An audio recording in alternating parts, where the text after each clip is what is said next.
We think we know what goes on inside our dogs' minds, but new science shows that we've barely scratched the surface. Our dogs have embedded themselves into every part of our lives. They're our companions, our protectors, and even our pop culture icons. But despite all our love and closeness, one truth remains. We're barely beginning to understand how their minds actually work.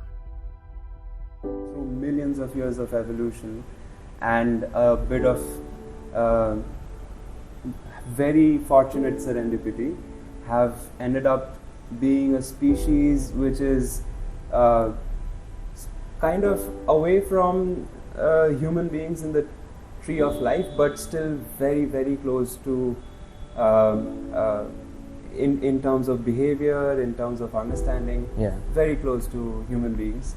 Uh, you probably know this, but they've evolved from wolves who Yeah. decided to sort of cohabitate or coexist with human beings. So this is more of a social bond than an evolutionary one. Yeah. In fact, there is a theory that the dog chose human being. That, oh, this guy gives us food and he takes care of us. It's in our interest to be with him. To understand dogs, we must first understand how fundamentally different their sensory world is from ours. For dogs, reality is built not on sight, but on scent. Humans have around 5 million olfactory receptors, whereas dogs have 125 to 300 million. A dog can sense your presence hours after you have moved away from a place. So, for example, you're sitting here right now, but if Snow, one of our colleagues, canine colleagues, if she comes in, she will be able to sense your presence, that Adi was here hours after you have left this place. Their olfactory bulb is up to 40 times larger than our own relative to brain size.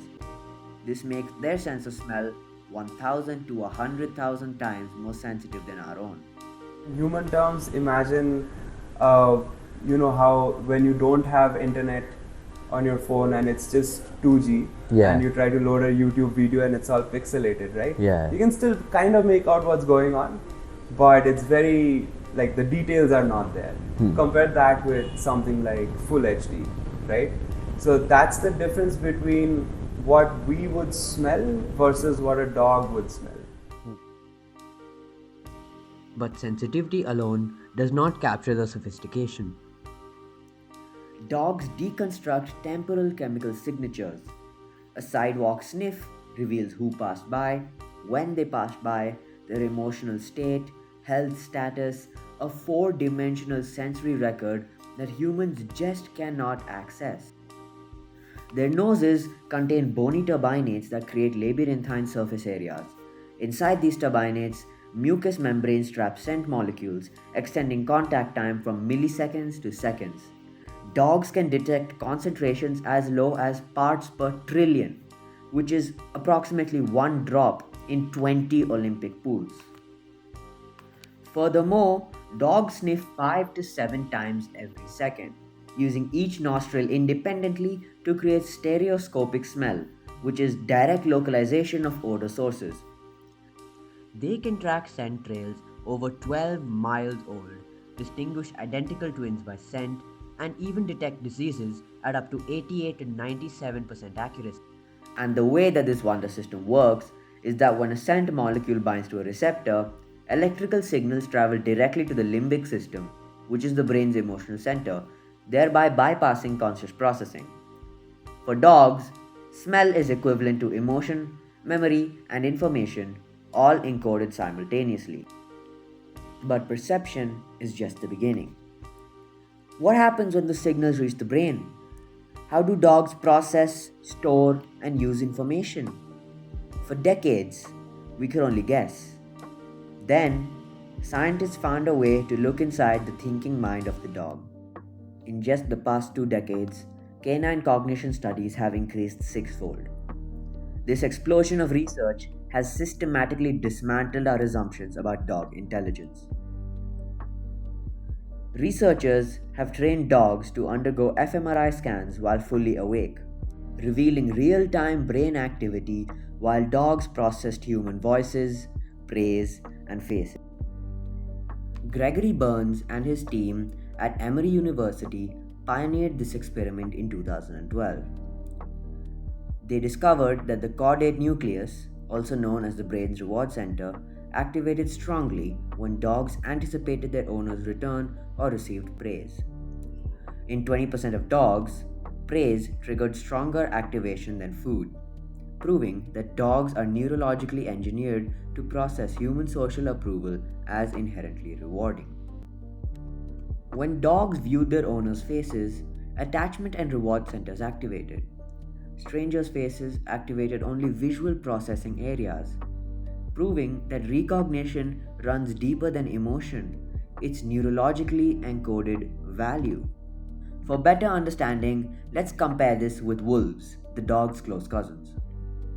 Wolves that are raised by humans show minimal activation when seeing their caretakers. Dogs, raised identically, show strong activation. This is hardwired, not learned. It is over 15,000 years of domestication and evolution where the dog brain has restructured its own reward circuitry around human connection. Which is fairly common in all training paradigms, whether it's protection dogs or detection dogs or tracking dogs. All of them have to respond to some commands. Just the sheer number that you're talking about, 600 to 1,000 different word associations. So I think one of the outcomes of being unencumbered by language, so to speak, is the ability to form your own representations. Yeah. So, for example, if I didn't have the ability to explain, let's say, what this is, I can form my own impressions and opinions about whatever it is and live with it and just form an action mapping, which is what allows me to interact with the environment or other individuals, right? So that's the case with dogs.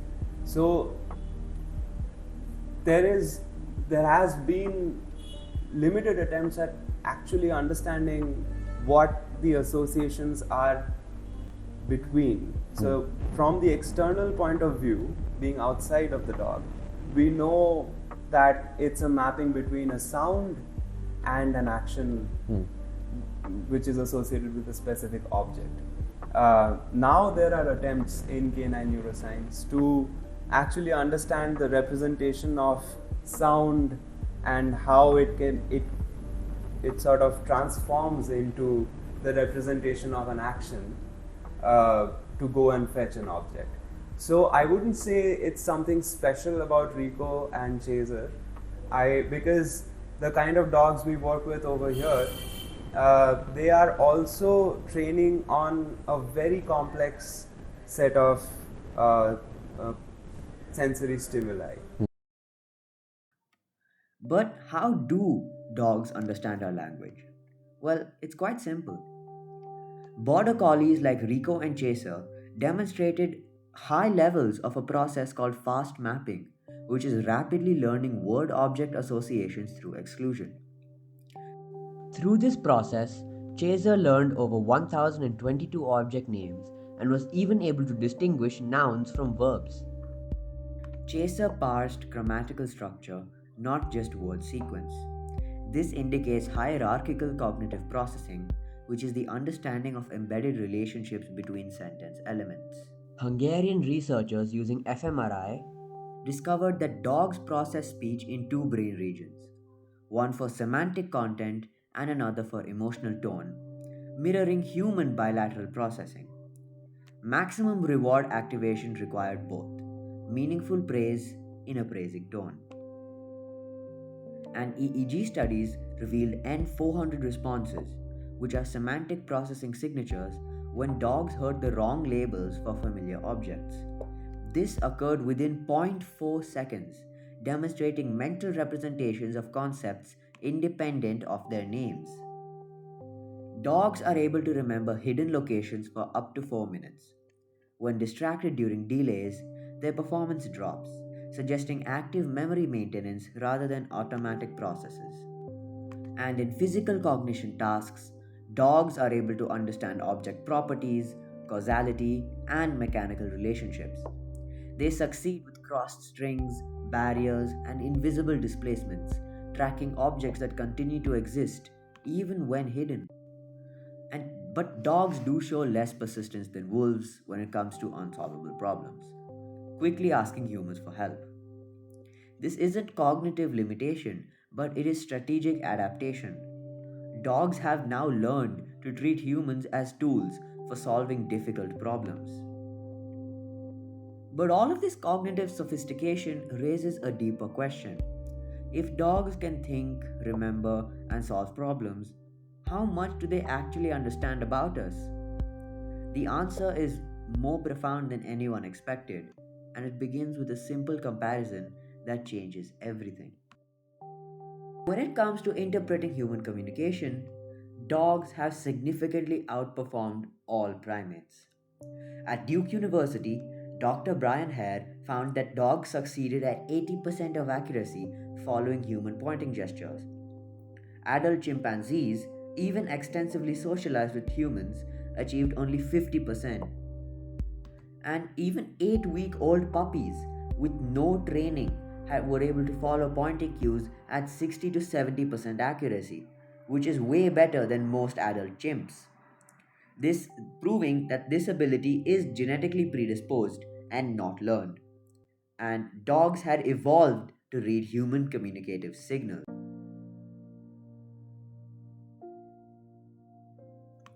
Dogs are also able to follow human gaze, which demonstrates joint attention, a social cognitive ability which emerges in human infants around 9 to 12 months. Dogs can modify their own behavior based on what they know humans can see. They take forbidden food more when humans' eyes are closed or attention is elsewhere, which is just pure evidence of perspective taking and tracking attention states. In fact, dogs are even able to distinguish intentional from accidental actions. They wait longer to approach accidentally dropped stuff, showing sensitivity to human behavioral intentions. Dogs are able to distinguish between happy and angry expressions, vocalizations, and body postures, approaching positive emotions way more readily than negative ones. The dog's amygdala, which is the brain's fear detection center, activates when processing angry faces or harsh voices. The anterior cingulate cortex shows similar patterns during social interaction as in human empathy. Dogs are even able to catch human emotions. They yawn contagiously after seeing familiar humans yawn, which is a behavior linked to empathy. They show stress when hearing infants crying, with heart rate increases and orientation towards the sound. And in empathy tests, dogs approached and nuzzled distressed people, which is behavior very distinct from curiosity. They directed comfort specifically to the distressed individual, responding to distress cues rather than general social interaction. The dog-human bond is neurochemical. During mutual gaze, oxytocin levels rise 130% in dogs and 300% in owners, mirroring parent-infant bonding. This creates a positive feedback loop where eye contact triggers oxytocin and oxytocin promotes even more eye contact. And wolves just don't exhibit this response with humans. It is a specific evolutionary adaptation.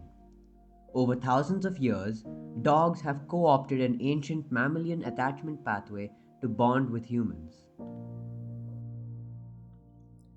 Cortisol rises during separation but also spikes during reunion. When high cortisol appears with elevated oxytocin and positive behaviors, it signals anticipation, where the body prepares for desired engagement, not a threat response. Brain scans have revealed that owner recognition activates the same areas that activate in human parents viewing their children: attachment and reward centers. Dogs form hierarchical social bonds, strongest for primary caregiver, intermediate for familiar people, and minimal for strangers. Understanding how dogs think and feel is one thing, but in everyday life, most of what they're telling us does not happen inside an MRI machine. It happens through signals we see but rarely understand. Every wag, every look, every subtle shift in posture is part of an ancient language. The question is, are we listening? Every postural shift and vocalization constitutes a sophisticated communicative system. Dogs display stress to escalating signals: lip licking, yawning, whale eye, ear pinning, turning away. The list is endless.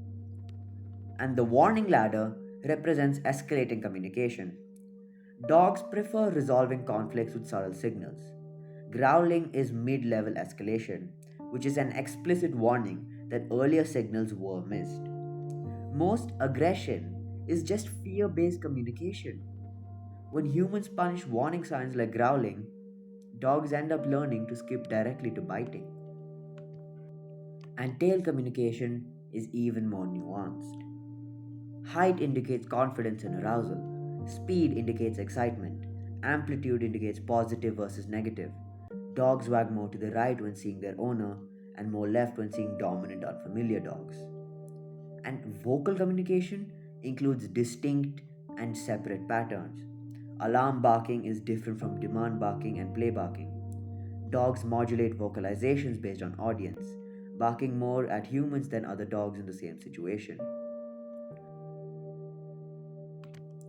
The convergence of neuroscience, ethology, and behavioral psychology reveals dog cognition is far more sophisticated than previously assumed. Dogs don't process reality like humans, but their cognitive architecture is no less complex, just differently organized. Dogs can discriminate thousands of scents, learn hundreds of words, read human gestures better than any other species on Earth, process speech with bilateral brain regions, experience measurable emotions, demonstrate awareness of their knowledge states, and form attachments producing neurochemical bonding responses matching human parent infant relationships. They emerged through 15,000 years of coevolution. Dogs didn't simply adapt to living near humans, they adapted to living cognitively intertwined with humans, their brains restructured around human social connection. The science gives us tools to understand perception, cognition, communication, and emotion. When we recognize the cognitive sophistication they've evolved to navigate our world, we honor the partnership that shaped both species.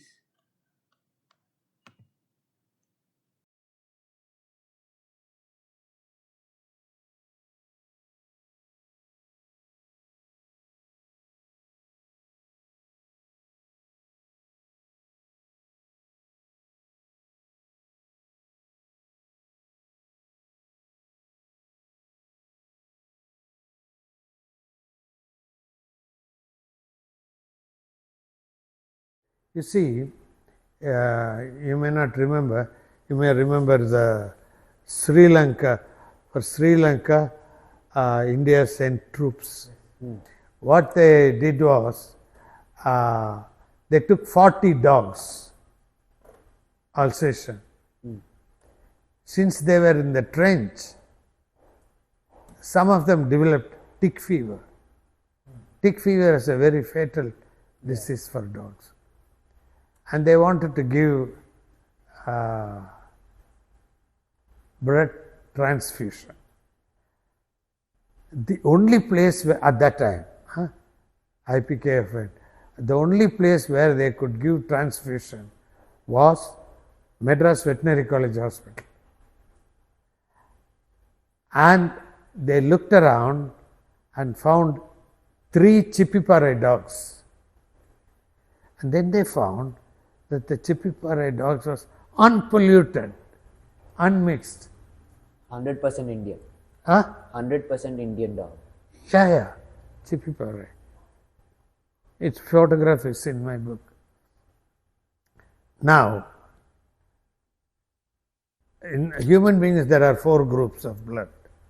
In dogs, there are 8. And therefore, it's more difficult. But then these very clever veterinarians in Madras Medical Veterinary College found that the Sipipare was a universal donor. So, they got these 3 Sipipare, and one after another, they took blood and transfused to the infected dog of IPKF and cured them. Now, this was front page news in Hindu with a picture of the 3 dogs, you see. So, that's the kind of dogs we had, or we have, but who cares?